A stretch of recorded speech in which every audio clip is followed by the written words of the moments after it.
vraiment ak nañ ko gisee woon ngeen tàmbali ko ak dal alors naka lañ mën a gisee jamono jooju coow jip fa waaye bu ñu dégloo ñi féete seen boor yéen ñi ngeen ci joxoñ baaraamu tuuma mooy jamono ji ñu yor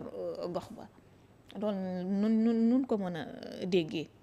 si violence yu am. Géejawaay. waaw. ñu tuumal kan. Ahmed Aïdara. waaw. que ni ñoom coow li ci ñoom la jógee. mais kenn tuumaalu ko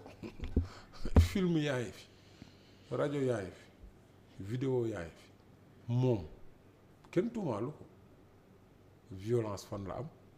mairie wax naan Nimzaat ci alxames bi moom ak karawaanam vidéo yaa ngi fi ñu mu yor àndal ñu yor ay jaasi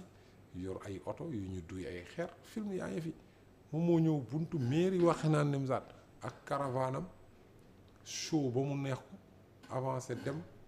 ñi oto yi nekk ci gannaaw jël ay xeer sànni ci mairie bi ak ci oto yi gaare woon ci parking bi loolu kenn tuumaalu ko loolu ñëpp ko gis Sénégal yëpp àdduna yëpp ko gis sa seen bopp ñu wax mu ne si guddi gi dañ ko attaqué dafa romb militant yi nekkoon si buntu mairie bi ñoo ko attaqué mais xam nga li yàlla di def li yàlla di def ci àjjuma bi ñoom ñu war a def seen caravane encore biir Guédiawaye ñu dem ñoom les mêmes ñoo dem fekk mairie Gounass Médina Gounass kenn nekku fa ñu dugg ci mairie bi saccagé mairie bi les mêmes. ñoom waaw léegi bu fekkee ni les mêmes ñu alxames ñoo ñëw bëgg a saccagé mairie Wakhinane far ñu fekk fa résistance bu leen dawloo finalement ñu yem ci oto yi nekkoon ci parking bi les mêmes ñoo jóge ca mairie Médina Gounass ca ëllëg sa ñu dem fekk mairie bi fekk ñu fa nit ñu saccagé mairie bi le samedi ñu dem ci mairie Ndiarème Limamoulaye ñu ko kenn tuumaalu la. pendant ce temps yéen fan ngeen nekkoon ak lan moo sabab parce que kat xeex ñaar a koy def. non xam nga non attends. coow moom bu amee ñaari nit daje. mooy coow xam nga coow sax amul kenn kuy provoqué moo am parce que ñun bu ñu leen toppoon keroog heureusement ba mairie Wakhinane bi ñuy ñëw ñun responsable yi ñu ngi fa bi ñuy toj oto yi ñun ñoo ngi fa ñun ñoo téye militants yi ne leen bu ñu xeex nañu maîtriser wu parce que ils sont dans la provocation li ñu bëgg mooy campagne du am violence rayante dóorante sànnante xeer te loolu ñun duñ ko def parce que ñun quand même ñoo mag loolu li am solo mooy élection dama am sama ay idée dama am sama projet dama am sama programme nii laa bëgg a faloo yéen maa gën si yéen kële ne noo gënoo si ñun kële lañ taamu kooku voteel ku ko neex loolu je pense que warul am problème mais ñoom bi ñu ñëwee di ñu attaqué suñu bàyyi woon suñu militants yi dem keroog bakkan dafay rot mais loolu ñun ay responsable lañ suñu moo tax ñu contenir vraiment suñu militants yi ba nga xam ne nii xeex amu fa parce que bu fa xeex amoon musiba la mais résister nañ ba pousse leen ñu génn bi ñu gisee ni am na résistance que fii parce que dañ fogoon ni kenn nekkul ci mairie bi fekk ñun boobu ñoo ngi conférence de presse y avait une 50aine de jeunes yu nekk ci biir bi ñu génnee ci la sànnante xeer yi ñëw mais loolu yëpp dafay wane ni rek parce que man mënuma comprendre yow yàlla suturaal may la nga jiite dëkk nga ñëw ànd ak ay samba boy di wër ay mairie commune ñuy sa naataangoo ngay piloter opération de saccage loolu li muy wane ak li muy firnde mooy irresponsabilité mooy ñàkk a mat li nga doon mooy du ma ne sax inexpérience parce que pour mbir mi tayeef la mais xam nga kuy woote ay da nga xamul li nekk ci kaw ay parce que ay du yem si yom borom. mais li am solo. mbaaru ay accusation jamono ji parce que dafa mel ni Ahmed Aïdara moo ñëw ànd ak ay xale ñëw ngir attaqué leen kaay ma wax la benn affaire en tant que maire de la ville. xam nga kaay ma wax la benn affaire ma préciser damay préciser ñaari affaire benn mooy Ahmed dama koy wax tout le temps man Ahmed à titre personnel amuñu problème franchement amuñu benn problème parce que sama nit la xam naa ko xamante nañ depuis ñu nekk gone man ak moom ñoo bokk UGTL moom chaque jour mu ne man maa nekkoon responsable UJTL donc xam naa nit ki bu baax te bokkuma ak ñu bari ni ñuy jàppee Ahmed Aïdara parce que Ahmed li muy def moo ko tey. li muy def moo ko tey mais li ma koy wax ni am na lu bari li muy def soit ñoo ko jàngandoo wala man maa ko jàngal li muy def xam nañ bu baax li muy def Ahmed li mu doon def c'est prémédité këram la jóg planifier ko jóg xam ni ñoo ngi conférence presse ci mairie bi mu départ ñëw tombé conférence de presse bi tas parce que li mu bëggoon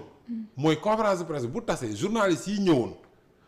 duñu ko wax ci li xew ci biir conférence de presse bi dañuy ñëw couvrir histoire bi wala couvrir caravane am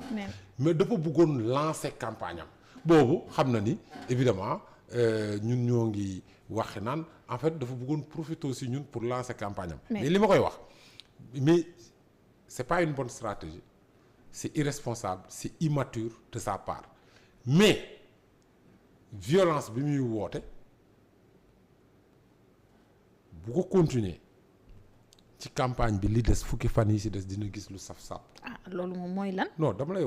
ñun ñëpp ay ñun man du ma menacé. déedéet seen président moom lu mu wax moom moo di bëgguñu dégg violence. ci fii ñu jëm. bu mën a déggee moom accusé nga xëpp nga lépp maire de la ville. non yéen laale woon ci taqee woon ci seen yoon nekku ci. dama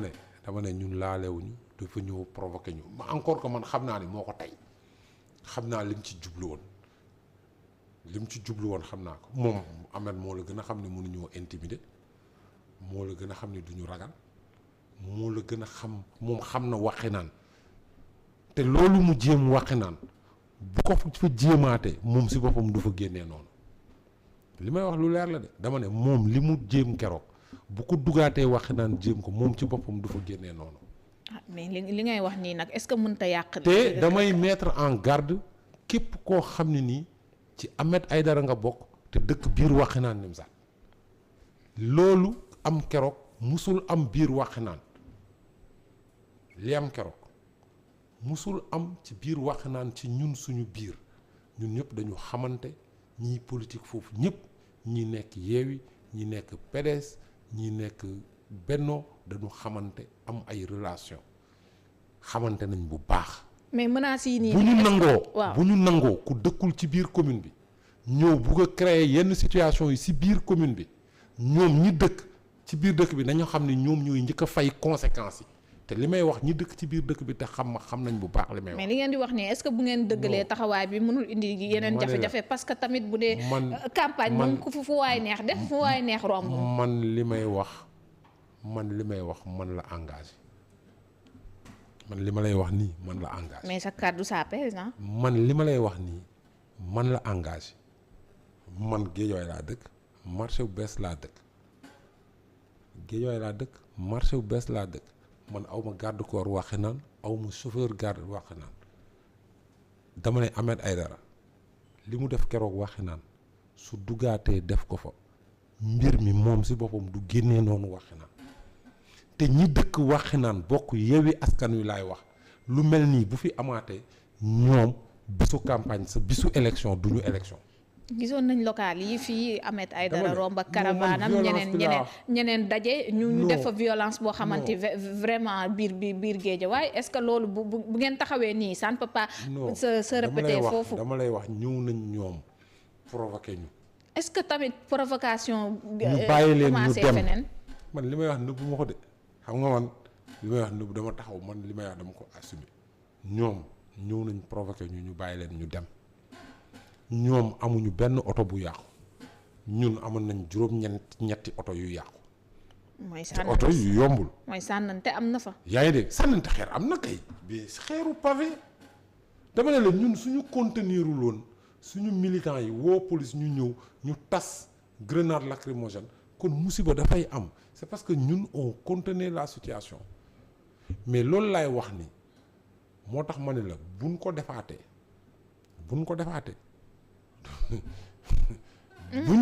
yaa ngi menacé de xafoo. non mais ñun xamante nañ yéen leader yi bu ngeen taxawee taxawaay bi. non xam nga jàmm ñaar koy. jàmm ay xeer ak ay yu kenn xamul. jàmm du si làmmiñ mais man dama la ñëw fii ne la wuy mais dañuy ut jàmm tel